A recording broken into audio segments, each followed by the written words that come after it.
అందరికీ వందనాలు. ఈ యొక్క ఉదయకాల సమయంలో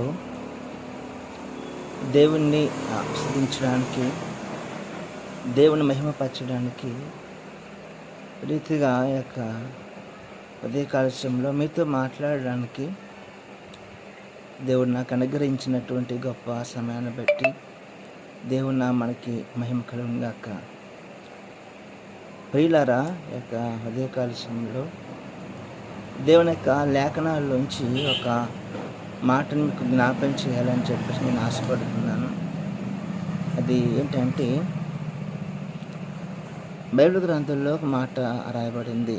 అది దావీదు రాసిన కీర్తన గ్రంథంలో 55వ అధ్యాయం 22వ వచనంలో ఒక మాట రాయబడింది.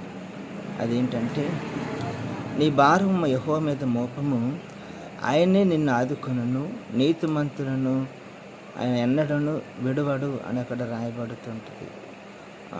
కదల్చబడరు.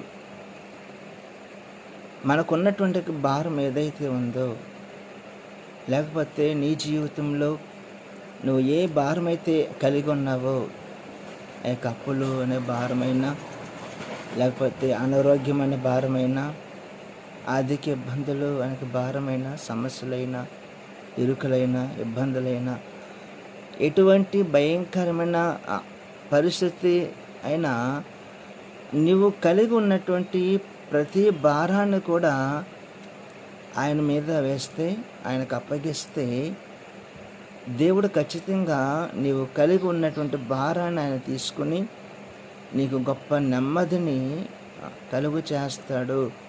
ఆయనకు విషయాన్ని మీకు జ్ఞాపకం చేస్తున్నాడు. ఎందుకంటే దేవుడు చెప్తున్నాడు, తన యొక్క 2 చేతులు కూడా చాచి, ప్రయాసపడి భారము మోసుకొని సమస్త జనులారా నా వద్దకు రండి, నేను మీకు విశ్రాంతిని ఇస్తాను అని చెప్పేసి దేవుడు సెలవిస్తున్నాడు. ఆయన చెంతకు వచ్చినటువంటి వారిని ఎవ్వరిని కూడా దేవుడు త్రోసివేసే దేవుడు కాదు, కానీ ఆయన హత్తుకొని ప్రేమించి మనకున్న ప్రత్యేక కష్టం నుంచి కూడా ఆయన మనల్ని విడిపించి తన యొక్క కృపలో మనల్ని భద్రపరచగలిగినటువంటి దేవుడుగా ఉన్నాడు ఆయన.